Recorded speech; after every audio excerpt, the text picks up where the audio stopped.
Everyone, welcome back to Rooster's weekly video update. At the moment, all arrivals into England will, from the 15th of February, have to test negative for COVID 3 times before they can return to day-to-day life. They'll have to book their stay in advance of travel, which will cost £1,750 per person, covering the cost of a 10-day hotel stay, transport and testing. A maximum 10-year jail term for lying about recent travel history has been defended by the government. Transport Secretary Grant Shapps said the British public would expect pretty strong action, and the maximum sentence reflects the seriousness of the crime. Mr. Shapps has also said that other countries will need to catch up with the UK's vaccination program before the government can start to unlock international travel. He also said that people should not be booking holidays right now, either domestically or internationally. In contrast, travel company TUI has said it expects to run 80% of its normal capacity for this summer, with 2.8 million customers already booked in for its holidays. The statement follows optimism from other travel firms that the industry is set for recovery as coronavirus vaccination programs advance. Despite that optimism, however, TUI posted a heavy loss in the first quarter of its financial year after sales plunged 88% due to pandemic-related travel curbs. The world's biggest travel company posted a €699 million loss in 3 months to December, compared to a €147 million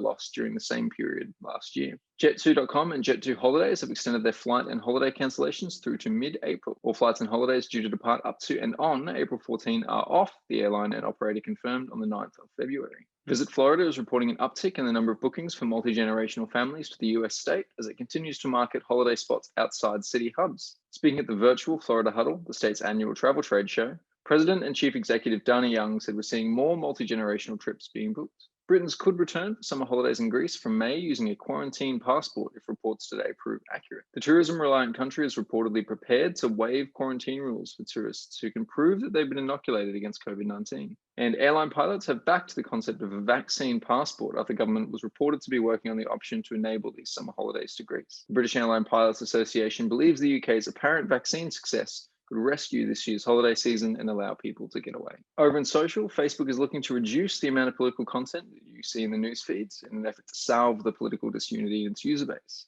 Zuckerberg announced the move during a recent earnings call, and it will begin taking effect for a small percentage of people in Canada, Brazil, and Indonesia this week before rolling out to the US in the coming weeks.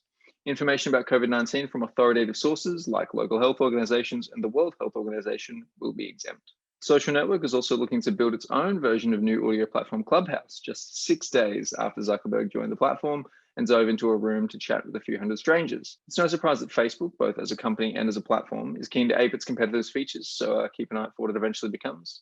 Twitter, of course, has launched their Twitter Spaces initiative. It's a very similar feature. As expected, the forced TikTok sale to Oracle and Walmart is dead in the water as President Biden undertakes his own review of the Chinese security threat to the American public. On the flip side, as you would probably expect, Clubhouse has just been banned in the People's Republic of China. Instagram is cracking down on abuse and hate speech through direct messages as a result of recent racist attacks on UK footballers.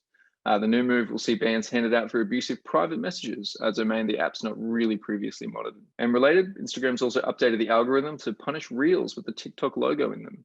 They advise users to share original and authentic content created with the Reels camera a few weeks ago, and earlier this week doubled down, saying that users should not be posting a Reel that is visibly recycled from other apps. Over in the finance part of social, lest we forget that they are businesses after all, Twitter has posted record revenue for quarter 4 2020, totaling $1.2 billion, just over half of which comes from the US alone. It's also grown its unique monetizable daily active users by 5 million from Q3, up 40 million on Q4 2019. Similarly, Snapchat has posted a 62% increase in revenue, as well as the addition of 16 million more users in quarter 4. As such, it's reached a new high of 265 million daily active users, mostly from the rest of world audience. That is not North America or Europe, where they do continue to see growth, although it's much more modest. Its rising popularity in India seems to be driving much of this rest of world growth.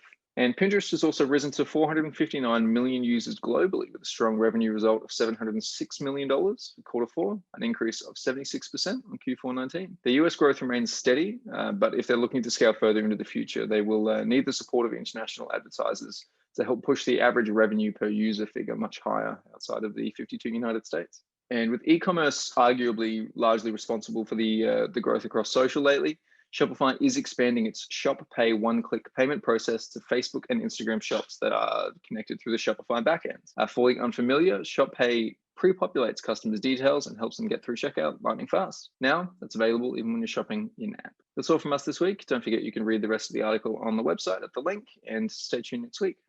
Cheers.